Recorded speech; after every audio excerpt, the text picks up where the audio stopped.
This is Things You Might Not Have Heard. I am Jacob Payne, doing it a bit of the old school way to live to tape thing because we've had some issues, people complaining and talking about some audio things, some glitches with the internet. So we're going to do this live to tape, record it in and upload it and see what happens. And I have to be a bit upfront. Apparently Trump derangement syndrome does exist, and I think I got a bit of a fever because I almost lost it yesterday. We'll get into that. Many of the 8 stories you have today deal with Donald Trump, and you will get a bit of my opinion. Like I said, we're going to break off my opinion pieces to the opinion piece very soon. Oh, very, very soon. But 8 stories in the queue that you deem conversational based on whether you agree with my points or not. Covering information, politics, current events, and pop culture news. Donald Trump is overtaking the 8 stories, plus some Sean Diddy Combs and O.J. Simpsons just for some good measure or bad measures. And we'll explain the full vetting process at the end of all the headlines and bring some fun, hopefully, and enlightenment to the stories that may or may not been missed because we covered a lot of things yesterday. Actually, we covered mostly the plane collision, but we peppered in what we could to make this a bit more engaging of a headline dealio here. Our website, this is theconversationproject.com, our home for all the things we do at the Conversation Project. So check it out for all the things. And if you don't see a thing that you're missing, or if you see a thing that is missing, a missing thing at the things, email me, conversationinbox@gmail.com. Conversations with me on what is wrong, what is right, what could be better. Today is Friday, the 31st of January. It's hard to believe we've been through one full month of this year so far. And it's hard to believe that in 10 days, now 11 days of Donald Trump's presidency, it seems like we've been through one full year of his time so far. But it's been a whirlwind sort of time, and we're going to get into a lot of things going forward, a lot of them involving Donald J. Trump today. Let's start off with story number 1, a story that basically almost broke me yesterday. In fact, I may actually be broken and just hadn't quite figured it out yet. The synapses aren't quite there yet. The headline for story number 1, Trump condemns FAA diversity initiatives during D.C. crash briefing, sparks backlash. We opened yesterday's show with the crash, the collision between the helicopter and the airplane that happened late in the evening on Wednesday. Thursday was essentially people doing what they could to kind of see what was going on. It was a long, dark, cold night. And right now, or right then, no one knew the real answers. Right now, people have a lot more answers. We'll go into that more in the detail in the weekend with what's happening here. But in the briefing that happened fairly early in the investigation, in fact, the NTSB had not actually been on the scene to have their first briefing yet. Donald Trump had, I'm going to say, his new cabinet of folks out there to basically hype up him and his leadership in all of 10 days and basically call out DEI for the mid-air collision without giving any actual, proof of DEI. Now, the remarks came as he criticized the FAA and their diversity, equity, inclusion initiatives, basically saying they're hiring people for mentally ill people and people who aren't qualified to do things based off of some sort of just agency focus. To just have diversity, have different people there and not have any merits going forward. And there was a big lack of evidence on what was there. He also blamed the pilots, the military pilots, which had his new Secretary's Defense, Pete Hegseth, there to say, yeah, we're going to figure it out. He also had his brand new director, literally sworn in and right before the actual briefing coming in, and the names escape me because it's not written into the notes, so I apologize for that. Who came in and who was there for the first briefing that they gave, the mayor gave going forward, and then came in for this one to also hype the president going forward. Sean Duffy came in and did his thing. And then Trump took some questions, mostly focusing on the plane incident because that's what was there for. So he deflected other things and said, but those are important things. And just basically said there's so many people with disabilities in the FAA, and that's what's wrong with everything going forward. Then the NTSB came in and said, we don't know what's happening yet. We just got here, so back off and let us get to work. And they seem to be getting to work. It will be months until we get real determination. The black boxes were recovered late in the afternoon yesterday, so it'll take time to go over those things. We do have pictures. A lot of people had surveillance video of what looked like what happened, so they got to see what's going on. And it does seem like the helicopter flew into the path of the airplane, which is going over descent to land. And the big answer is the why. The why.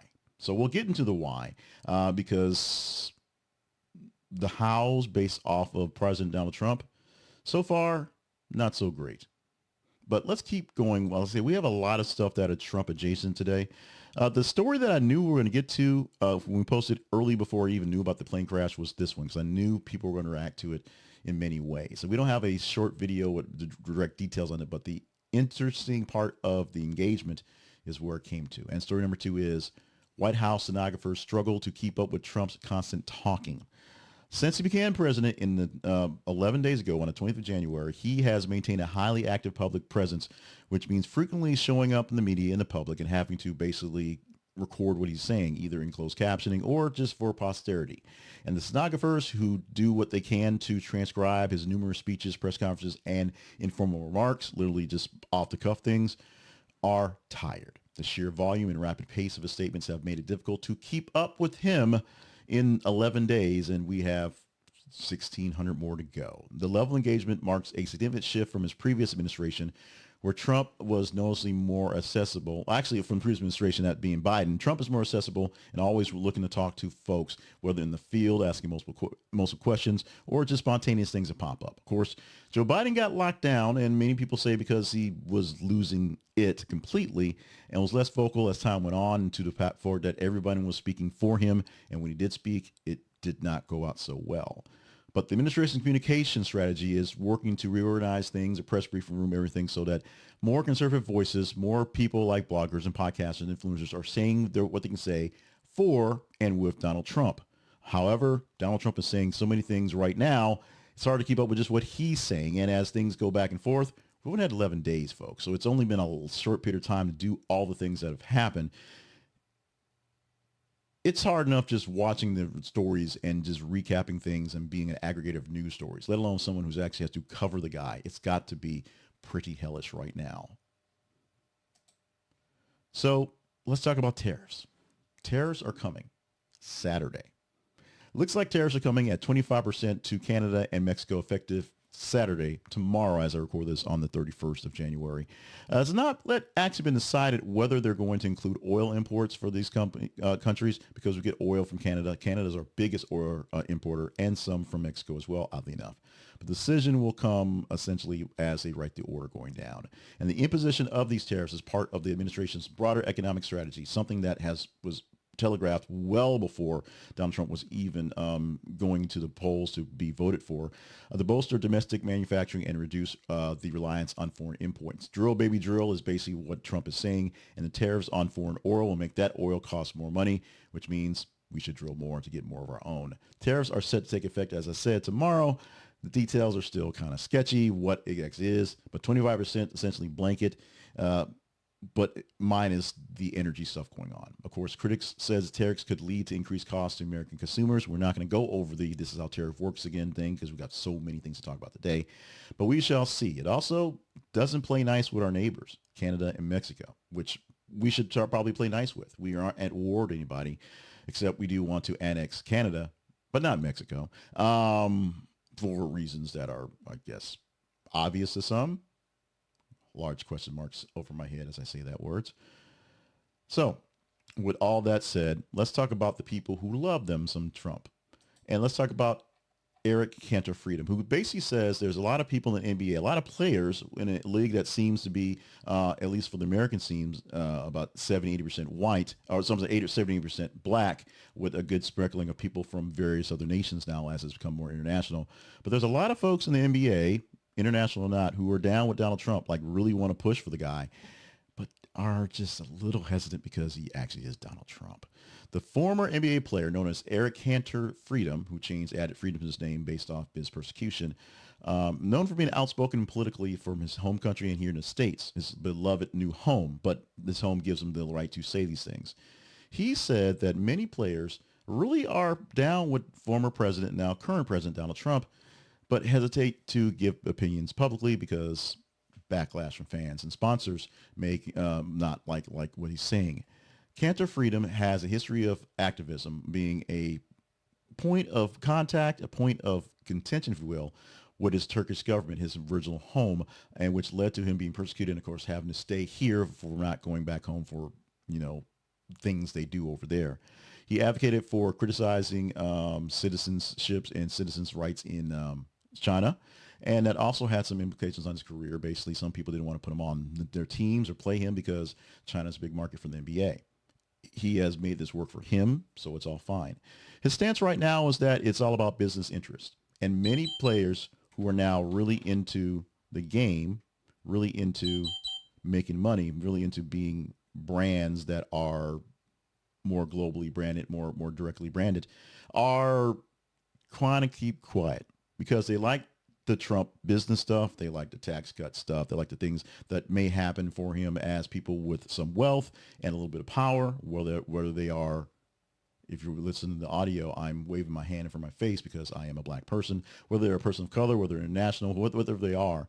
But the balancing act of trying to be a global brand, make a little money, be a bigger ambassador of what's going on, and support Donald Trump is something that seems like a thing where football may be more of the blue collar, MAGA type guy going on, and of course baseball as well. Although baseball is basically filtered with folks from Latin America and from now Asia, if you will.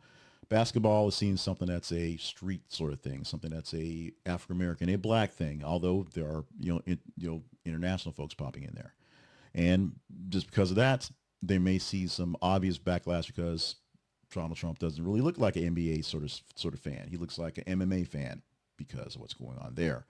Your views may vary on this. Your mileage may vary on what you go on this one. But this is something Eric Kanter says, that there are many folks who are NBA players, active and retired, who are still active in the game and the roles they do, that actually would support Donald Trump publicly if not for some feared backlash. Your opinion's very much warranted on that one. Taking a quick break from the news to ask you a favor. If you enjoy what you're seeing and you think more people could enjoy it as well, we ask you to click the like button or whatever it is that you have on whatever we're watching this on. We produce this show particularly on video, on Facebook, on X, and on YouTube. So there's a like button. There might be a heart. There might be whatever emoji you like to see on that one. Click that emoji so the algorithm sees what you see.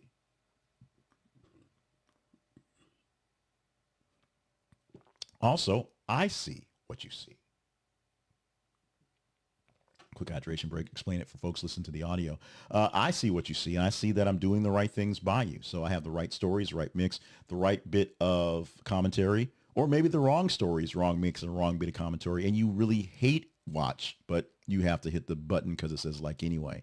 Like it so more people can see the algorithm knows we're worthy of being watched, and I know that I'm doing the right things. Share it with like-minded people directly so that you know people who would enjoy this or hate it will get it, do what they need to do, and hopefully like and share it as well to grab more people in the queue, so more people giving greater conversations. The bigger part of this is part of my conversation project, and I see this very profusely when I read the comments and read the responses, is that many people see my headlines, see it for what they want to see it for, and sometimes they do to both sides things, and go deep into what I'm not saying, which is fine. A conversation on things we don't agree about is a conversation. That's what we're looking for here.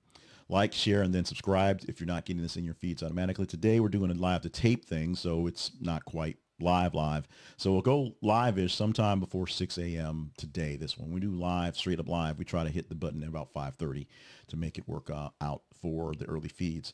Or if it comes up in your feed later on in the day, that's fine. But subscribe so you get a notification of some sort or a listing in your feed that we're there. You don't miss us. We are there for you whenever. And if you are watching us on the YouTube, join us with the membership there. It's basically the same thing. Members get first shot at videos, so you can see those things going forward as well.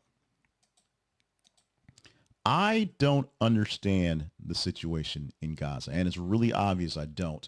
Story number 5 has this headline: Hamas releases 8 more hostages as Israel frees 110 Palestinian prisoners. And it's that headline that literally has me blown away.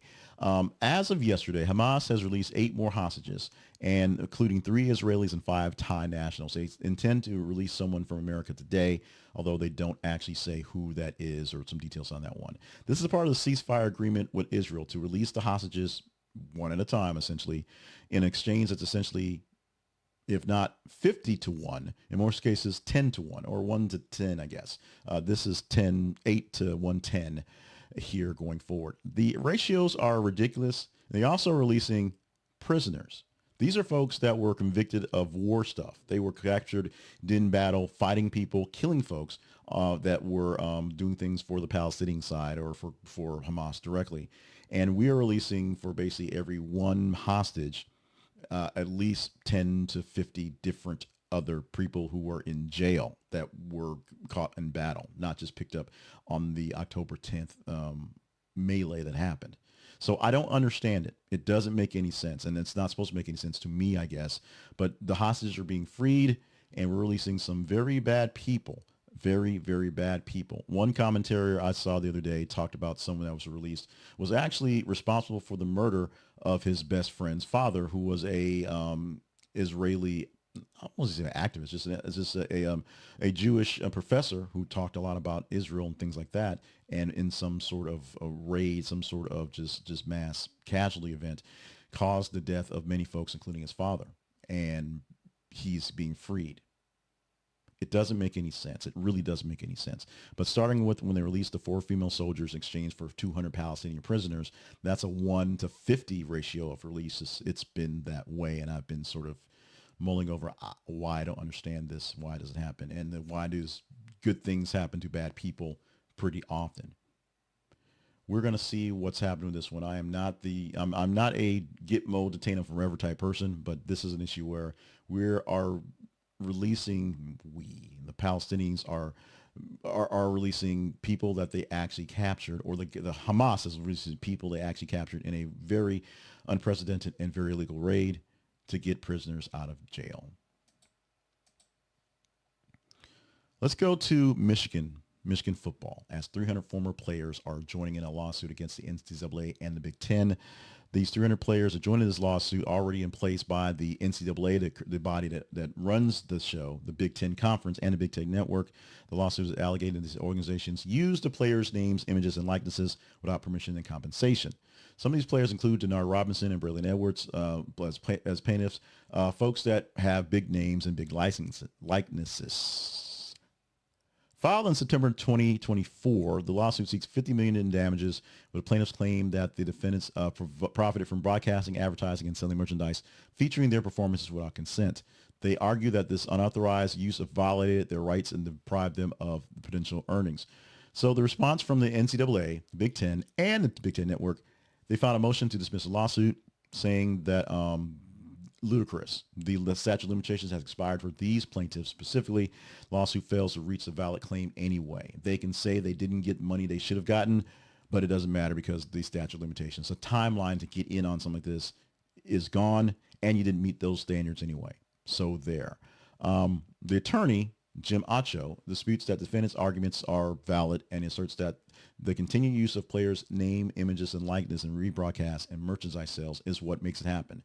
Playing old videos of the players back in the day is worth them being paid for right now. Lawsuit is part of a broader movement among college athletes and former ones specifically, looking for likeness money for things they've done in the past because they're showing them now with their likeness in the current age. It's similar actions have been taken by former athletes and other universities doing the same thing, trying to get money from past efforts that are being shown as current nostalgia pieces, if you will. We'll see what happens as NIL is doing what it can to destroy the thought process of college football, or at least amateur college football, as things are being played out, as whatever NIL is turning into is essentially a very badly, poorly run farm system for minor leagues in football.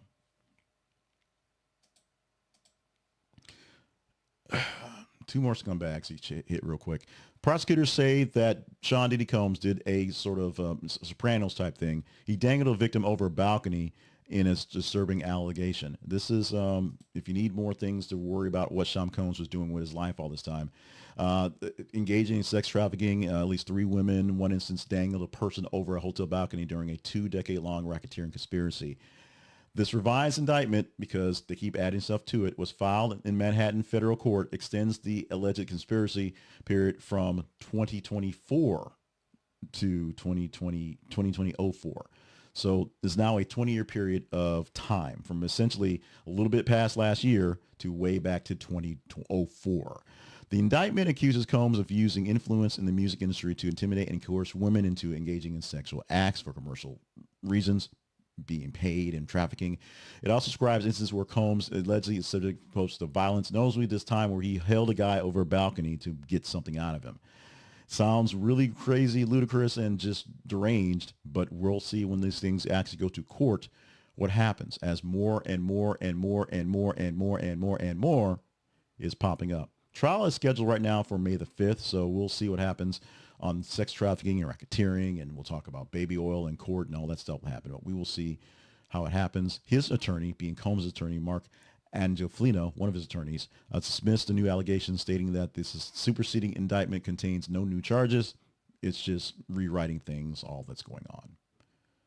The charge of being a terrible person is what will live over O.J. Simpson's legacy for the rest of our lives as he is now gone. A new documentary is coming out where the director said basically what we all know. He lied to everyone, even on his deathbed. That's a quote from him. American Manhunt, O.J. Simpson has expressed strong opinions about O.J., his character, and him just being a total just jerk off. Floyd Russ is director of this Netflix docuseries, and it goes deep into who he is, how he was, and what he did. And Russ claims that Simpson lied to everyone, even as he was dying. Everything was a lie. Take a quick sip of hydration break and let that sit over you. O.J. Simpson, after finishing playing football, and probably while playing football, was apparently a very terrible person, lying to everyone. Dishonesty was what he was doing all the time. A 4-part series, American Manhunt, O.J. Simpson, delves into the 1994 murders of Nicole Brown Simpson and Ron Goldman, as well as subsequent trial that happened. A fresh perspective from key figures, including law enforcement and legal representatives, alongside archival footage. The documentary aims to provide a comprehensive understanding of Simpson's life and the cultural impact of the case. And that is something that's so you just can't get out of that. If you're not old enough to remember it live, I was in college, so I got a chance to see it and actually understand and comprehend what was going on. So because I was, in my early 20s when it happened, but that was a long time ago, and Simpson has been passed for quite some time. So the thought process of him being a relevant person, relevant in any conversation, may have passed. But if you're a fan of history, a fan of sport, a fan of true crime, a fan of maybe this incident right here, of all the things that it wrought us in media and in television and in books and in how people relate things and in court proceedings, you will get something out of this. If you're not familiar with the Simpson case, watch this thing and see what you think about it, and then do more research, do other things about this one. But this one is by the documentary filmmaker, is saying that this just proves that everything he said, everything he did in the process, it was all a lie. Everything was all a lie. Things that many people have contended all their lives is that O.J. Simpson, one big fat liar. And we've got the tape and we've got confessions and we got testimonials to basically prove it. We've wrapped up the 8 stories for today, and we're going to prep you for moving on for the weekend, for the weekly roundup, and of course Monday's edition of things you might not have heard. But we got to do that by telling you how we got the stories in here today. What we did is we have what we call our feeds. They're just our links on various other websites that allow us to get your opinion on things, allow us to spread our word on other people's things. We post links from various other news sources all day long, every 50 minutes or so, on Facebook and on X specifically, to get your engagement score. The more you engage in a story that we post there, the better chance of talking about it. For Monday, because today is Friday, we have a show that will have 10 stories in it. 10 stories that are picked, curated by me, that will be curated in a sense from your weekend engagement. We'll pull about 90 stories into the feeds over the weekend, and we'll take 30 of those stories and give them consideration for 10 that will give the outline. Will this story be one of them? And this one is another Trump adjacent story. Good chance it will get some love or hate, if you will, going forward. The headline reads, several top FBI officials are told to resign or face demotion as Trump continues federal purge. Go deeper into the story so you can see what's going on, because that's what this is about in the conversation, seeing what news articles are really worthy of talking about. But if you engage us enough, it will be our top story. We didn't talk today about Adam Silver suggesting that NBA games go down to 10-minute quarters. Many people didn't like that. If you want to go deeper in that one, go ahead. We'll probably go into that one as more people engage in that story. But FBI officials, some top officials, told to resign or to be demoted, and this could happen Monday, essentially. Rumors is these folks will be dropped. There's a lot of people who are being fired, being removed, being shifted, being asked if they want to leave for pay in the federal government. And it's mostly because Donald Trump wants to rework the government so that people that are more amenable to what he wants to get done will be there and will do it. That's a given. That's an obvious thing. We're not even going to drop the Project 2025 stuff anymore, because if that's not obvious, I'm not sure what isn't. But this is something that may happen and may be an updated headline by Monday, so we may deal with that one. If you want to talk about this one, go deep into this one, or call me a bit paranoid, which I think I am, but that doesn't mean I'm not right, go to our feeds on Facebook and X, facebook.com/This Is the Conversation Project, and x.com/th_conversation. Follow us there so that you can see things happen when you check out your feeds on Facebook and X and see what's happening there. And as engagement goes, the higher engagement score that a story gets, literally the more people that like it, that love it, that share it, that click on it, that read it, that comment on it, better chance we have of talking about it, because it'll stand out among the 30 stories that are at the tops for the weekend. Let's go to our spotlight sponsor for today. And because I'm going to have to do some apologizing, and not necessarily to anyone in particular, but I'm just seeing the way my attitude has shifted in the last 3 days of covering the Trump administration. I'm going to be grouchy. I'm going to be kind of not so nice. And I'm going to have to send some stuff, cookies and maybe some teddy bears, those Oreos with the pictures on it. Those would be nice. And of course, flowers to people. And Flowers Fast is my florist to take care of things. If I get into a jam like the night before, I can get up bright and early and send a Flowers Fast order, and it'll get there same day. If I have a little time to kind of, play with it, I can send something else that's a bit more substantial. Like I said, summer sausage, meat is awesome. I can send that as well, and you get that within 2 days or so by FedEx. Flowers Fast is your place to take care of your flowers and gifts fast. Now, if you're just a regular person with a business and needs to take care of clients, use Flowers Fast as a way to send them nice bouquets or nice little thank you things full of cookies and whatnots to show your appreciation. Or if you have family members that need some things for a gift and it's last minute, or you actually have time to play it ahead, Flowers Fast gives you some of the best prices out there. And they are attached to the FTD Floral Network. So as I said, you put an order in early in the morning, it's probably there same day through the network, through a local florist. Check them out using our link, because our link is a affiliate link. We get a small commission for your buy. It costs you nothing extra. And the prices for these bouquets and for these packages are awesome. This is theconversationproject.com/flowersfast. This is theconversationproject.com/flowersfast. Get your flowers or your summer sausage or your covered Oreos or the little... Valentine's Day is coming, so they got the strawberries that with the little faces on them. They're all brightened up, they're all cute, stuff like that. Send someone the gift of love. Food sometimes is love. Or send someone a gift because you messed up. Flowers, we'll fix that sometimes. And use our link to help us get through, because we get a small commission and keeps the conversation project going without costing you nothing extra. We're going to do our hype moment for today with the Conversation Project. First off, tell you right now, our website, once again, this is theconversationproject.com. One of the things that we spotlight on Fridays is the fact that we have partners. These are people who partner up for monthly subscriptions, the subscription services via buymeacoffee.com, or they sign up via the join membership on YouTube there as well. Some people that we hype up every single week and have been with us for a while, Harold Braxton, Kobe Green, and Eldon Kidd, who I've known for maybe 30 years or so. Popping in to help out with this one. Glad he's along with the line. He's there's a story behind that guy. And Joy Winters, who joined us sometime last year in the Spirit Change venue, $1 a month, but $1 a month goes towards something. We take that very seriously. We try to be very good stewards of your money, of your funds, and do great things with them. We're not buying Lambos around here. We're just trying to pay for the little tools we have and give you better stuff. The big goal is to get more subscribers, get more funders, get more partners, so we can pay more people to do more stuff here. Pay more freelance editors to be freelance editors, not just kind of work when they have work to do. That way we get you better content, better written stuff, and I can, get off the ChatGPT robot editor and get some actual editors to actually write some things as humans would like to see them. It would be nice. If you want to be a partner, check out our website. This is a conversation partner. This is a conversationproject.com. Click on the partnerships link and see what you can do from there. Also, click on the sponsorship link to see more sponsors. See what past episodes we have out there so you can understand what we do in our evolution. And of course, our origin story is there as well. Follow us on our feeds and engage with us in email for the most important things to do, because if you can give us plenty of engagement and get those numbers up as well, we can do more stuff and prove to sponsors, prove to other folks that we are worthy of things. And I can ask for less money. It works out like that.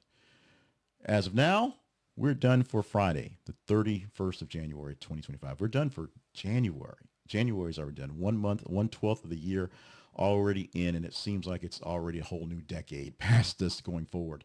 Make sure you're staying hydrated and staying limber and on task for this very, very long journey we have going forward with us. We want this journey to be long for all of us because we need you around for quite some time to get things going. We're going to work on the weekly roundup. We didn't have all the newsletters and all the podcasts and things produced this week because it's been a crazy week in the real world. So your sponsorship and partnerships will help me divest myself of day job type stuff as well if you deem me worthy. But we have all the notes, we have all the comments. So we'll pull 12 stories from the week that were the most interesting ones that really caught attention or need some sort of update, and give them to you in another format, in a newsletter and in a video for the weekend. Plus, we'll drop other clips from videos of some news headlines just so we stay engaged with what's going on. So don't think we're going to miss out any news that pops up. You'll see it along the way. But I want to get this big, hearty thank you for all you do for all of us. The few people that help things get milled around here at the Conversation Project and More Better Media, folks that I get a chance to pay to use as vendors for the things, the tools we use, the fans that do respond, the people that comment both positively and negatively, our partners in this thing, and most importantly, you. Thank you for being news nerds, for being engaging what's going on and showing me that we can have conversations and we can disagree and agree to disagree and just go back and forth on those things. We don't have to feel the same way about anyone in particular in politics, in news, in whatever. You don't have to be a team Baldoni or team Lively to have a conversation about the seriousness and the silliness of that whole thing. Yes. Thank you so much for being humans, even though sometimes humans have their human problems, but hey, we're all that. So we all have those human problems. Flowers Fast is our sponsor for the day. So visit our website. This is conversationproject.com/flowersfast and buy some flowers for someone you love, or maybe someone you don't like so much, and freak them out as well. Love you guys. Mean it so much. We have a Saturday show coming up. We'll see that on Saturday. And of course, back at this thing again, come Monday with the Conversation Projects, things